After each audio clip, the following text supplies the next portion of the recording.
तो अब ये कहना बिल्कुल भी गलत नहीं होगा कि आदित्य धर और रणवीर सिंह की धुरंधर the revenge peak cinematic experience है। ये सिर्फ एक मूवी नहीं बल्कि एक ऐसा जनरेशनल एक्सपीरियंस है जिसको अब आग लगाने से कोई नहीं रोक सकता, क्योंकि इसकी स्टोरी लाइन, इसकी स्टार कास्ट, इस तरीके से सारी चीज़ों को डिज़ाइन किया गया है कि जब आप 4 घंटे की फिल्म को थिएटर से देखकर निकलते हो ना, तो आपके दिल और दिमाग में वो माहौल बना हुआ होता है। इससे बेहतर चीज इंडियन सिनेमा के लिए और क्या ही हो सकती है। इस मूवी ने अपने स्टैंडर्ड इतने हाई सेट कर दिए हैं कि इसके माइलस्टोन को रोक पाना अब बिल्कुल भी नामुमकिन है। ये मूवी एक जनरेशनल मूवी बनकर उभर कर आई है, जहां पर इसकी हाइप, ऑडियंस का प्यार, सारी चीजों ने इसे पीक मूवी बना दिया है। और मेरे लिए खुद मेरा अब तक का सबसे बेस्ट थिएटर एक्सपीरियंस यही मूवी रही है।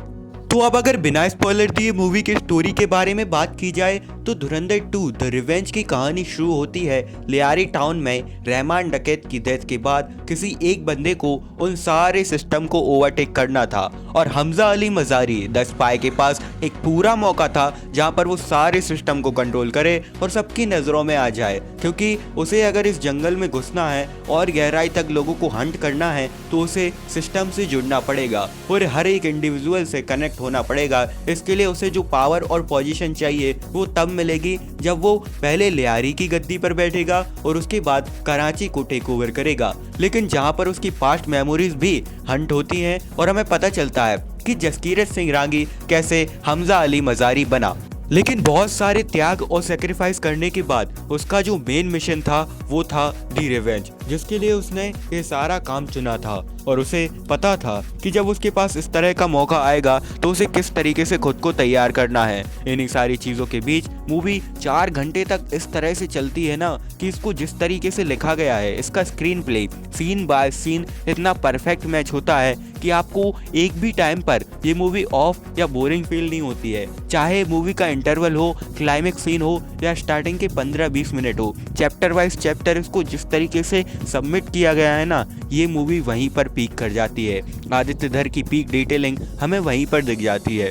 इवन इस मूवी में कास्टिंग भी इतनी बढ़िया की गई है ना कि हमें जानना होता है कि इस कैरेक्टर की बैक स्टोरी क्या है, इसके साथ आखिर हुआ क्या है, ये इस जगह पर आया कैसे है। वो सारी चीज़ें इतनी बढ़िया तरीके से बनाई है ना कि ये मूवी वहीं पर 10 on 10 हो जाती है।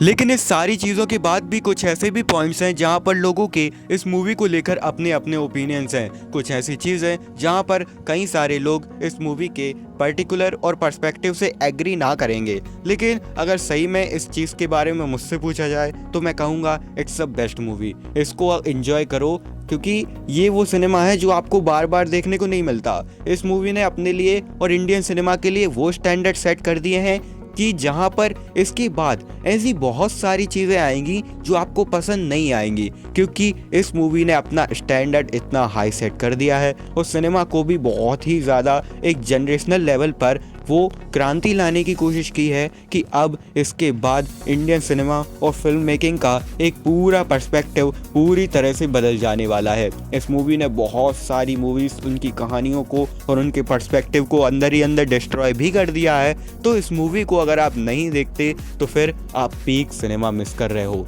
ये था मेरा रिव्यू धुरंधर दी रिवेंज मूवी के लिए। आपको मूवी कैसी लगी मुझे कमेंट्स में ज़रूर बताना, और आप इस मूवी को 10 on 10 कितना रेट करना चाहोगे आप ये भी मुझे ज़रूर बताना। बाकी मिलते हैं अगले वीडियो में।